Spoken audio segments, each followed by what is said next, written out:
ഇന്നത്തെ നമ്മുടെ വീഡിയോയ്ക്ക് എൻ്റെ എല്ലാ കൂട്ടുകാർക്കും സ്വാഗതം. ഇന്ന് നമ്മൾ ചെയ്യാൻ പോണത് മൈക്രോ ബീഡ് വെച്ചിട്ടുള്ളൊരു ചെറിയ വർക്കാണ് കേട്ടോ ചെയ്ത് കാണിക്കുന്നത്. മൈക്രോ ബീഡ് എന്ന് പറഞ്ഞു കഴിഞ്ഞാൽ ഏറ്റവും ചെറിയ ബീഡിനെയാണ് കേട്ടോ മൈക്രോ ബീഡ് എന്ന് പറയുന്നത്. അതായത് നമ്മുടെ കടുക് മണീനേക്കാളും അതിനേക്കാളും ചെറുതായിട്ടാണ് കേട്ടോ ഈ ബീഡ് ഉണ്ടാവുക. അപ്പോൾ നമ്മൾ മൈക്രോ ബീഡ് ചോദിക്കുന്ന സമയത്ത് പല കളറിൽ നമുക്ക് കിട്ടും. അതെന്ന് വെച്ചാൽ നടുക്കിൽ ഹോള് അധികം ഉണ്ടാവില്ല കേട്ടോ. പക്ഷെ നമുക്കിപ്പോൾ കിട്ടിയിട്ടുള്ളതിന് ചെറിയൊരു ഹോള് വരുന്നുണ്ട്. പക്ഷെ നമുക്കിത് തുന്നാനൊന്നും പറ്റില്ല കേട്ടോ, അത്രയും ചെറുതാണ്. മൈക്രോ ബീഡ് വെച്ചിട്ടേ നമ്മുടെ സാരിയുടെ ബ്ലൗസും അതുപോലെ തന്നെ ചുരിദാറും അടിപൊളിയായിട്ട് നമുക്ക് ഡിസൈൻ ചെയ്തെടുക്കാൻ പറ്റും കേട്ടോ. എന്തെങ്കിലും ഒരു ഫംഗ്ഷനൊക്കെ വരുന്ന സമയത്തേ നമ്മൾ പുതിയ ഡ്രസ്സ് എടുക്കാനായിട്ട് നമുക്ക് പറ്റിയില്ലെങ്കിൽ തന്നെ ഇതുപോലെ കുറച്ച് മൈക്രോ ബീഡ് പല കളറിലുള്ളത് വാങ്ങിച്ച് വെക്കാം കേട്ടോ. അതിനുശേഷം പിന്നെ ഒരു പശയുണ്ടെന്നുണ്ടെങ്കിലേ നമുക്ക് ഓരോരുത്തർക്കും ചെറിയ രീതിയിൽ വരയ്ക്കാനൊക്കെ അറിയുമല്ലോ, അത്തരത്തിൽ വരച്ചിട്ട് നമുക്കതിൽ ഒട്ടിച്ച് കൊടുത്താൽ മതി കേട്ടോ. ഞാനിവിടെ ചെറിയൊരു ഡിസൈൻ വരച്ചെടുത്തിട്ടുണ്ട് കേട്ടോ. അതിനൊന്നും കൂടി നമ്മളത് ഷേപ്പാക്കി എടുക്കുകയാണേ.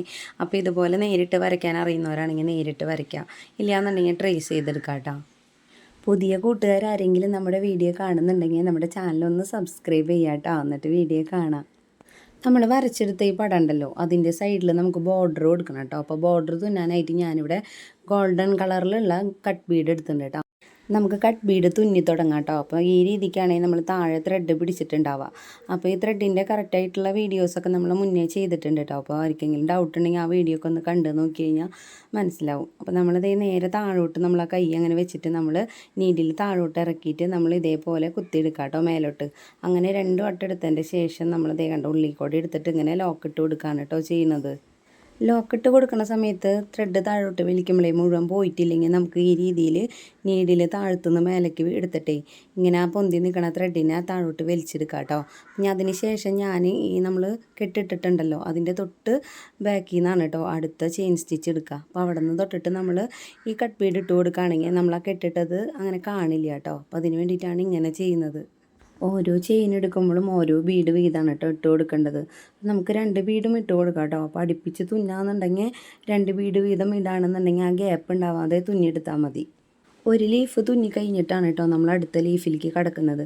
അപ്പോൾ ഒരെണ്ണം നമ്മൾ ചെയ്യണത് കംപ്ലീറ്റ് ആക്കി എടുക്കാം കേട്ടോ, സൈഡ് ഭാഗം മൊത്തം. നമ്മുടെ കൂട്ടുകാർക്ക് ആർക്കെങ്കിലും ഈ ആരി വർക്ക് ചെയ്യാൻ അറിയാത്തവരാണെന്നുണ്ടെങ്കിൽ വിഷമിക്കേണ്ട കേട്ടോ. അപ്പോൾ സാധാരണ നീഡിലെടുത്തിട്ട് ഇതുപോലെ കട്ട് ബീഡ് വെച്ചിട്ട് ബോർഡർ ഫുള്ള് തുന്നിയെടുക്കുക. അതിനുശേഷം മൈക്രോ ബീഡിൻ്റെ വർക്ക് ചെയ്തെടുത്താലും നല്ല ഭംഗി തന്നെയാണ് കേട്ടോ. നമുക്ക് ഇഷ്ടപ്പെട്ടിട്ടുള്ള ഏത് ഡിസൈനിലും ഇതേപോലെ വർക്ക് ചെയ്തെടുക്കാൻ പറ്റും കേട്ടോ. മൈക്രോ ബീഡ് എന്ന് വെച്ച് കഴിഞ്ഞാൽ ഏതൊരു ഡിസൈൻ്റെ ഉള്ളിലും ഒട്ടിച്ചെടുക്കാനായിട്ട് പറ്റണതായ കാരണം ബ്ലൗസിലും ചുരിദാറിലും ഇതുപോലെയുള്ള വർക്ക് ചെയ്യാനൊക്കെ മുപ്പാടി നമ്മൾ ഏതെങ്കിലും ഫ്ലവറിൻ്റെയോ എന്തെങ്കിലും ഡിസൈൻ കണ്ടു വെച്ചിട്ടുണ്ടെങ്കിൽ അത് നേരിട്ട് വരയ്ക്കണൊക്കെ മുപ്പാട് റഫായിട്ട് എവിടെയെങ്കിലും ഒന്ന് വരച്ച് നോക്കാം കേട്ടോ. എന്നിട്ട് എങ്ങനെ ഇരിക്കും എന്നുള്ളതൊന്ന് നമുക്കറിയാലോ, അത് നോക്കി കഴിഞ്ഞാൽ അറിയാം. അപ്പോൾ അതിന് ശേഷം നമ്മുടെ മെയിനായിട്ടുള്ള നല്ല തുണിയിലേക്ക് വരയ്ക്കാം കേട്ടോ.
ഇവിടെ നമ്മൾ 2 ലീഫ് കംപ്ലീറ്റ് ആക്കി എടുത്തിട്ടുണ്ട്. അതുപോലെ തന്നെ ഇനി ഒരു ലീഫും കൂടി ഉണ്ട് കേട്ടോ.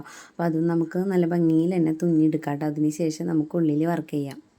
നല്ല ഭംഗിയുള്ള വർക്കുള്ള ചുരിദാറൊക്കെ പുറത്തുനിന്ന് ഒരുപാട് പൈസ കൊടുത്ത് വാങ്ങിച്ചിടുന്നേക്കാളും നമ്മുടെ കൈ കൊണ്ട് ഒരു കുഞ്ഞിയ വർക്കാണെങ്കിലും തുന്നിയിട്ട് അതിടുന്നതിന് ഒരു പ്രത്യേക ഫീൽ തന്നെയാണ് കേട്ടോ. അപ്പോൾ നമ്മളതിട്ട് പോണ സമയത്ത് നമ്മളോട് എല്ലാവരും ചോദിക്കും ചെയ്യുമല്ലോ, ഇതാരെ ചെയ്തേന്നോ ഇതെടുത്തതാണെന്നൊക്കെ ചോദിക്കുമ്പോൾ നമ്മൾ ചെയ്തതാണെന്ന് പറയുമ്പോൾ നമുക്കുണ്ടാവുന്ന ഒരു സന്തോഷം ഉണ്ടല്ലോ, അത് വേറൊരു ലെവൽ തന്നെയാണ് കേട്ടോ. അത് മറ്റുള്ളവർക്ക് പറഞ്ഞു കഴിഞ്ഞാൽ അത് പെട്ടെന്ന് മനസ്സിലാവില്ല. അത് നമ്മൾ ഇത്രയും കഷ്ടപ്പെട്ടിട്ട് ഒരു കുഞ്ഞി വർക്കാണെങ്കിലും തുന്നി കഴിയുമ്പോൾ ഉണ്ടാകുന്ന ഒരു സന്തോഷമാണ് കേട്ടോ അത്. ഞാൻ ചെറുതായിരുന്ന സമയത്തെ ഇതുപോലെ നല്ല ഭംഗിയുള്ള ഡ്രസ്സുകളൊക്കെ ഉണ്ടായിരുന്നു കേട്ടോ. അപ്പോൾ ആ സമയത്തായാലും നമ്മുടെ സാഹചര്യം കാരണം നമുക്കതൊന്നും ഉപയോഗിക്കാനായിട്ട് ഭാഗ്യം ഉണ്ടായിട്ടില്ല. പക്ഷേ ഇപ്പം അങ്ങനെയല്ല കേട്ടോ. എന്താണെന്ന് വെച്ച് കഴിഞ്ഞാൽ നമുക്കിഷ്ടപ്പെട്ട ഒരു വർക്ക് കാണുന്ന സമയത്ത് നമുക്കത് തുന്നാൻ പറ്റുന്നുണ്ടല്ലോ. അപ്പോൾ അതൊക്കെ ആലോചിക്കുമ്പോൾ നല്ലൊരു ഭാഗ്യം തന്നെയാണല്ലോ. അങ്ങനെ ചെയ്യാനൊക്കെ പറ്റുന്നുണ്ടല്ലോ. നമ്മുടെ ലീഫിൻ്റെ ബോർഡർ വശം മുഴുവനായിട്ട് നമ്മൾ കട്ട് ബീഡ് വെച്ചിട്ട് തുന്നിയെടുത്തിട്ടുണ്ട് കേട്ടോ. ഇനി നമുക്ക് ചെയ്യാനുള്ളത് ഇതിൻ്റെ ഉൾവശത്ത് ആദ്യ ഭാഗം കാണുന്നില്ലേ, അവിടെ നമുക്ക് ചെറുതായിട്ട് കല്ലുകൾ ഇട്ടുണ്ടോ നമുക്ക് വാങ്ങിക്കാനായിട്ട്. അപ്പോൾ അത് വെച്ചിട്ട് നമ്മൾ ഡിസൈൻ ചെയ്യാമെന്നാണ് വിചാരിക്കണേ. അപ്പോൾ നമ്മൾ ഇതിലേക്ക് ഞാൻ ഉപയോഗിക്കുന്നത് ഈ ഒരു പശയാണ് കേട്ടോ. ഇതാവുമ്പോഴേ നമുക്ക് ഒട്ടിച്ചാൽ പെട്ടെന്ന് തന്നെ ഇത് ഫംഗ്ഷനൊക്കെ പോണേക്കാൾ തലേദിവസം ആയാലും നമുക്ക് വർക്ക് ചെയ്ത് കഴിഞ്ഞാൽ പിറ്റേ ദിവസം പെട്ടെന്ന് തന്നെ ഉപയോഗിക്കാൻ പറ്റും കേട്ടോ. അപ്പോൾ നമ്മുടെ വർക്കൊന്നും ഇളകി വരില്ല. കുറേ വട്ടം നമ്മൾ വാഷ് ചെയ്താലും പോവില്ല. പക്ഷേ വേറെയുള്ള പശകൾ ഉപയോഗിക്കുകയാണെങ്കിൽ പെട്ടെന്ന് തന്നെ ഇളകി പോകും കേട്ടോ. അപ്പോൾ അത് ഈ കല്ലാണ് കേട്ടോ നമ്മൾ ഇതിൻ്റെ സൈഡിൽ കൊടുക്കാനായിട്ട് വെച്ചിരിക്കുന്നത്. പലതരത്തിലുള്ള കളറിലും അതുപോലെ തന്നെ ഷേപ്പിലും വരുന്ന സ്റ്റോണുകൾ നമുക്ക് വാങ്ങിക്കാൻ കിട്ടും. അപ്പം നമ്മളിങ്ങനെ ഒട്ടിക്കുന്ന വർക്കൊക്കെയാണ് ചെയ്യാൻ താല്പര്യം എന്നുണ്ടെങ്കിൽ നമ്മളിതിൻ്റെ ഐറ്റംസ് വാങ്ങിക്കാൻ പോകില്ലേ, ഷോപ്പിൽ പോകുമ്പോൾ ഒരിടത്ത് ചോദിച്ചാൽ മതി കേട്ടോ. അപ്പോൾ നമുക്കങ്ങനെ അപ്പോൾ ഇഷ്ടമുള്ള തരത്തിലുള്ളത് വാങ്ങിക്കാൻ പറ്റും. നമ്മുടെ ഈ വർക്കിൻ്റെ ഉള്ളിൽ നമ്മളിത് ഇതുപോലെ പശ വെച്ച് കൊടുത്തിട്ടുണ്ട് കേട്ടോ. അപ്പോൾ ആദ്യം വെച്ച സമയത്ത് അവിടെ കുറച്ച് കുറവായിരുന്നു കേട്ടോ. അപ്പോൾ ഞാൻ രണ്ടാമത് വെച്ച് കൊടുക്കുന്നുണ്ട്. അപ്പോൾ നമ്മൾ ഒരു സൈഡ് ചെയ്തതിന് ശേഷം അടുത്ത സൈഡിൽ പശ വെച്ച് കൊടുത്താൽ മതി കേട്ടോ.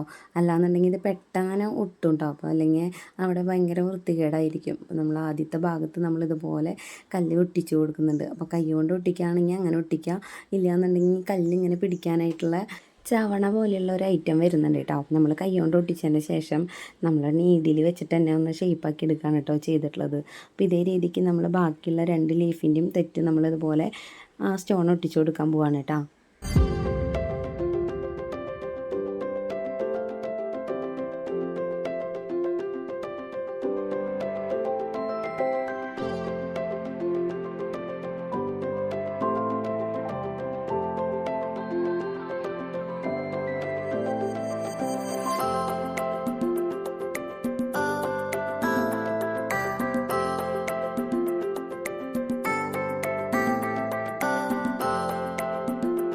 ഉൾവശത്ത് സ്റ്റോൺ ഒട്ടിച്ച് കൊടുത്തിട്ടേ അത് ഉണങ്ങിയതിൻ്റെ ശേഷം വേണം കേട്ടോ നമ്മൾ മൈക്രോബീഡ് ഉള്ളിൽ നമ്മളിങ്ങനെ ഒട്ടിച്ച് കൊടുക്കാനായിട്ട്. ഇല്ലയെന്നുണ്ടെങ്കിൽ അതിൻ്റെ സൈഡ് വശത്തേക്കും കൂടി ആ പശ ഉണങ്ങിയിട്ടില്ലെങ്കിൽ ഈ മൈക്രോബീഡ് അവിടെയും കൂടിയിട്ട് ഒട്ടിപ്പിടിച്ചിരിക്കാൻ സാധ്യതയുണ്ട് കേട്ടോ.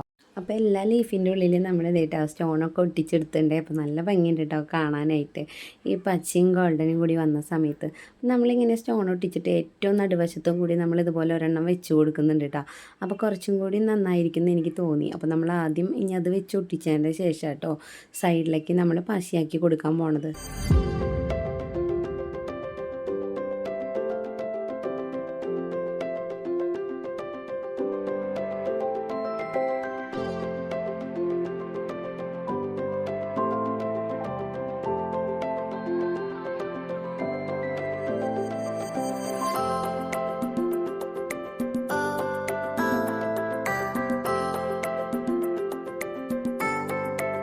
ഇതേപോലെ നമ്മുടെ പശ അതിൻ്റെ ഉള്ളിൽ മുഴുവൻ ഭാഗത്തും ആക്കി കൊടുക്കാം കേട്ടോ.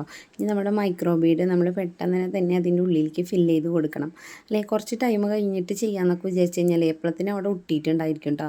അപ്പോൾ ഇത് ഇതേപോലെ കൈ വെച്ചിട്ട് ജസ്റ്റ് ഒന്ന് ഇങ്ങനെ അമക്കി കൊടുക്കാം കേട്ടോ. അപ്പോഴത്തേനും പിന്നെ ബാക്കി അതിൻ്റെ ഇടയിലുള്ളതൊക്കെ നമ്മളൊന്ന് തട്ടി കൊടുത്തു കഴിഞ്ഞാൽ മുഴുവൻ പോകുന്നുള്ളൂ കേട്ടോ.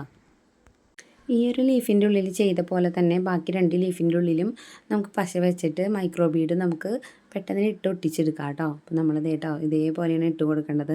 അപ്പോൾ സൈഡിലേക്കൊക്കെ വീണാൽ കുഴപ്പമൊന്നുമില്ല കേട്ടോ. അപ്പോൾ നമുക്ക് ആ സ്റ്റോൺ ഒട്ടിച്ചതിൻ്റെ സൈഡിൽ പശ ഉണങ്ങിയതിൻ്റെ ശേഷം മാത്രം ഇടണം എന്നുള്ളൂ.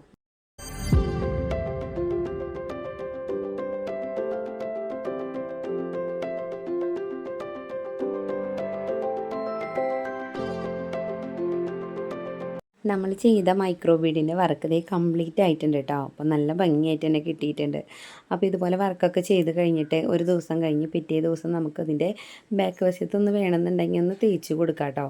തേച്ച് കൊടുക്കുന്ന സമയത്ത് ഈ മൈക്രോബീഡും ആ പശയും തമ്മിൽ ഒന്നും കൂടിയും ഒന്ന് സെറ്റായിട്ടിരിക്കാനായിട്ട് നല്ലതാണ് കേട്ടോ. അങ്ങനെ തേച്ചില്ലെങ്കിലും കുഴപ്പമൊന്നുമില്ല, വേണമെന്നുണ്ടെങ്കിൽ അങ്ങനെ തേച്ച് കൊടുത്താൽ നല്ലതായിരിക്കും. ഒട്ടും വർക്ക് ചെയ്യാൻ അറിയാത്തവർക്ക് ഈ രീതിയിലുള്ള വർക്കുകളൊക്കെ സിമ്പിളായിട്ട് ചെയ്തെടുക്കാനായിട്ട് പറ്റും. പിന്നെ അതുപോലെ തന്നെ ഇതുപോലെയുള്ളൊരു വർക്കൊക്കെ നമ്മുടെ ഡ്രസ്സിൽ തുന്നിയിട്ടേ പുറത്തേക്ക് ഇട്ട് പോകുന്ന സമയത്ത് നമ്മുടെ അടുത്ത് എല്ലാവരും തിരക്കും കേട്ടോ ഇതെവിടെയാണ് ചെയ്തതെന്നുള്ളത്. പ്ലെയിൻ ആയിട്ടുള്ള ബ്ലൗസും അതുപോലെ തന്നെ പ്ലെയിൻ ആയിട്ടുള്ള ടോപ്പുകൾ ഏതെങ്കിലും ഇരിക്കുന്നുണ്ടെങ്കിൽ ഇതുപോലൊരു വർക്കൊന്ന് ചെയ്ത് നോക്കാം കേട്ടോ. അപ്പോൾ നമ്മുടെ ഇന്നത്തെ വീഡിയോ എത്രത്തോളൂ. വീഡിയോ ഇഷ്ടപ്പെടുകയാണെങ്കിൽ നമ്മുടെ ചാനലൊന്ന് സബ്സ്ക്രൈബ് ചെയ്യുക, ലൈക്ക് ചെയ്യുക, കമൻറ്റ് ചെയ്യുക, ഷെയർ ചെയ്യുക കേട്ടോ.